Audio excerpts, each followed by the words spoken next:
Ce dont on s'est rendu compte, c'est qu'il y a beaucoup de tickets qui sont présents sur les places de marché. Donc on a regardé des places de marché comme eBay ou Amazon par exemple. Et puis ce que l'on a pu constater, c'est qu'il y a beaucoup d'offres.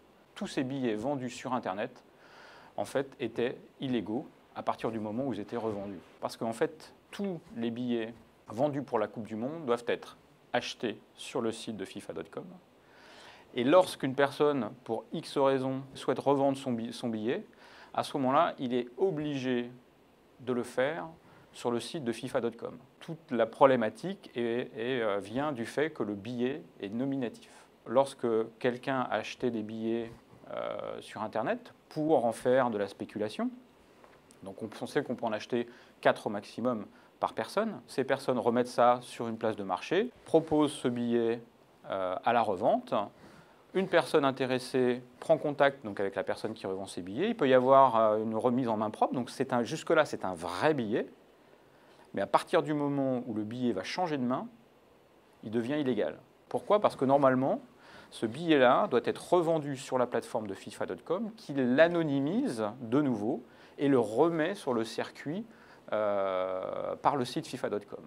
Si ce n'est pas fait comme ça, le billet revendu devient un faux billet, même si à la base, il ressemble à un vrai billet, sauf que le nom comme il est nominatif, le nom de la personne n'est pas le nom de la vraie personne qui devient le propriétaire du billet. Et les conséquences derrière, FIFA.com, quand vous allez regarder un petit peu sur les conditions générales et ce qu'il sera fait lors de l'entrée dans les stades, peuvent contrôler les identités. Et à ce moment-là, vous pouvez être refoulé parce que ce qui correspond, ce qu'il y a sur le nom du billet et votre carte d'identité, ne sera pas la même chose. Et donc, de ce fait, tous les billets vendus sur Internet, s'ils ne sont pas revendus sur le site de FIFA.com, deviennent illégaux. Malheureusement, c'est qu'aujourd'hui, sur le site de FIFA.com, il n'y a certainement plus de place pour une finale. Et donc, automatiquement, les gens voulant se rendre là-bas pour la finale vont essayer d'aller rechercher des billets sur Internet, et il va y en avoir. La problématique, c'est qu'il risque de se faire refouler à l'entrée du stade s'il y a un contrôle d'identité, comme c'est spécifié sur le site de FIFA.com.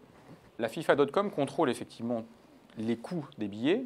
Il faut savoir qu'un billet de finale vendu sur FIFA.com, c'était de l'ordre de 900 €.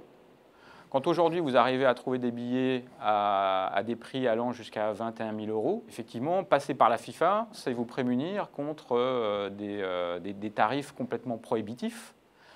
Malheureusement, FIFA.com n'a qu'un certain nombre de billets à vendre en finale, et même si le FIFA.com vous permet de garder des coûts raisonnables, les personnes qui voudront aller assister à un match en finale ou en demi-finale, de toute façon, s'ils n'ont plus la possibilité d'en trouver sur FIFA.com, ils iront essayer de trouver ailleurs. Mais effectivement, FIFA.com n'est pas là pour faire de la spéculation et le prix des billets n'a pas évolué en fonction de la date du début de la compétition ou des matchs à venir.